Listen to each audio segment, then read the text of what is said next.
नमस्कार, आप सुन रहे हैं द बॉलीवुड रेडियो और मैं हूं आपके साथ आकाश।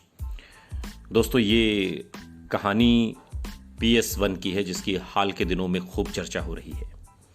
कहानी उस इतिहास की है जिसे हम भूल बैठे हैं।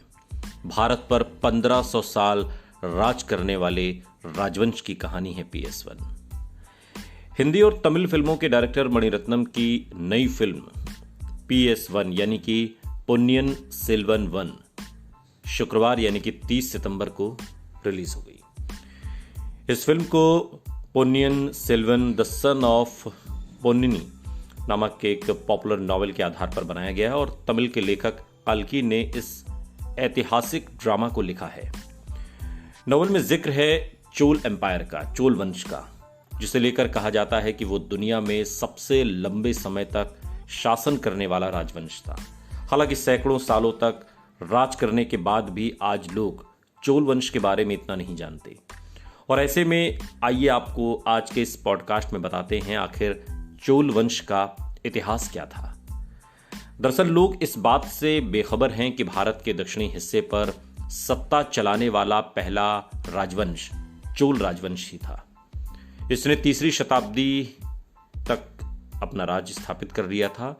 अगर सम्राट अशोक के पत्र लेखों को भी खंगाला जाए तो उसमें चोल वंश की स्थापना के सबूत देखने को मिल जाएंगे। इतिहास में इस बात के सबूत हैं कि सम्राट अशोक के मौर्य साम्राज्य से ज्यादा वक्त तक चोल वंश का जो झंडा था वो फहराता रहा।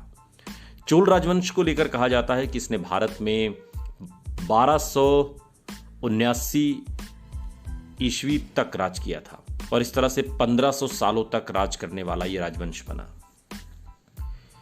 मध्यकालीन युग में चोल वंश ने सत्ता बरकरार रखने और विकास करने को तरजीह दी।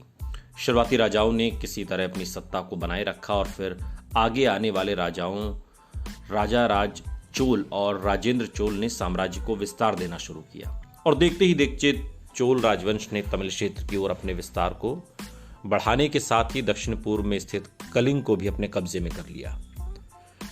चोल राजवंश मुख्य रूप से कावेरी नदी की घाटी में स्थित थे और कर्नाटक, तमिलनाडु और दक्षिणी दक्कन पठार तक बहती है। अपने शासनकाल में चोल वंश ने इसके एक बड़े हिस्से पर अपना झंडा फहराया। यहाँ गौर करने वाली बात है कि चोल राजवंश ने जमीन के अलावा समुद्र में भी फतेह हासिल की थी और इसका ही परिणाम था कि चोल राजवंश ने अपना झंडा श्रीलंका और मालदीव तक में फहराया था। 11वीं ईस्वी के मध्य में ही चोल साम्राज्य के पतन की शुरुआत हो चुकी थी। पांड्या वंश का उदय हो चुका था और वो तेजी से चोल इलाकों को अपने कब्जे में ले रहे थे। साल 1150 से 1279 के बीच पांड्या वंश ने अपने पारंपरिक इलाकों में आजादी की मांग को बुलंद कर दिया।